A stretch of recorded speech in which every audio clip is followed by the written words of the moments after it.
In this tutorial, I'd like to repurpose an old project for multimedia. This used to be our hall pass that all students had to wear in order to go out into the school and actually record a school function. But we no longer we haven't had to do that in the past few years.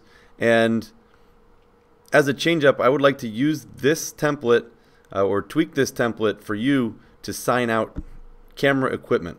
So whether it's, as it's stated, multimedia cameras or equipment, if it's being removed from class, you're going to be required to submit this card in its place, so that way I have a quicker, more easy way to inventory our class materials.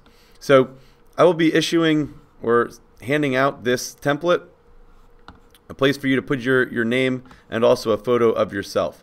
So in order to do this, we need to come in and open an application, and we'll use Photo Booth just to take a quick selfie. And I'll open this up. Oh, there I am.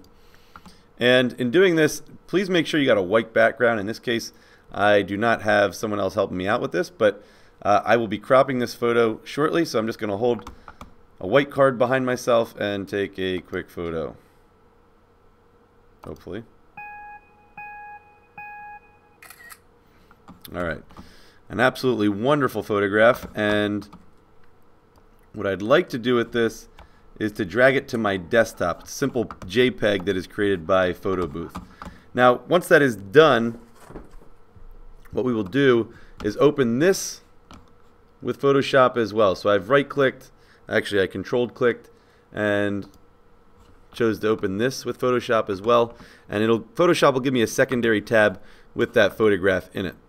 Now, if I go back and look at the original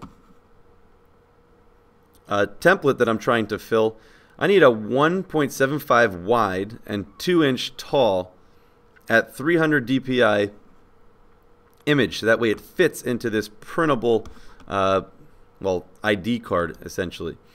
So in order to do this, you need to find the fifth icon down on the left hand side of Photoshop. It's the crop tool, and currently it states that it's an unconstrained crop, and we want to specify the size of this crop to meet those parameters.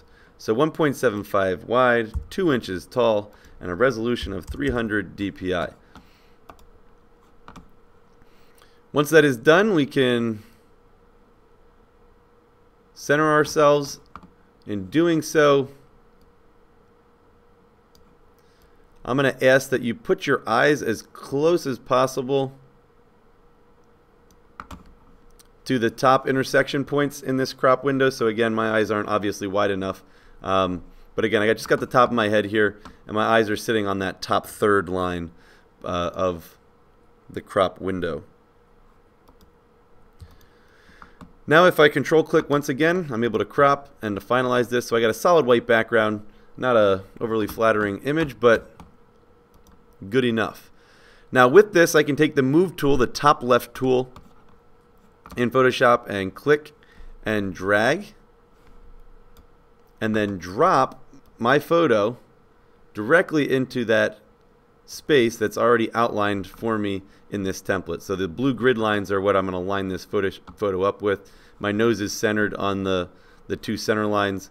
So again, pretty reasonable photo to identify yourself with. And the last thing is how do I go about editing this text so that it doesn't say first and last name, it has your name specifically stated. To do this, you need to go over to the layers on the right hand side of the screen, and you'll notice that there's a text layer, first and last name here, and that's the same thing that pops up on the screen. And in order to edit this, you got to grab your cursor, your text tool must be selected. So if I do that, I can double click and select all of the text I wish to replace, and I can place Mr. Siggins in here. At the very top of the screen, there's also a justification, whether it's left or right justification to center your text. Now in my case, the text box has obviously changed its size because I didn't put my full first name into place. So You'll need to select this, and you can drag it left or right and place it on your ID. And more accurately, you can use the arrow tools to bump this up or down, slide it left or right, and again, I'm just trying to get this centered. Why Missing Area Multimedia Technology. Again, this is a 2015-16 equipment pass, and I'm just looking for your name.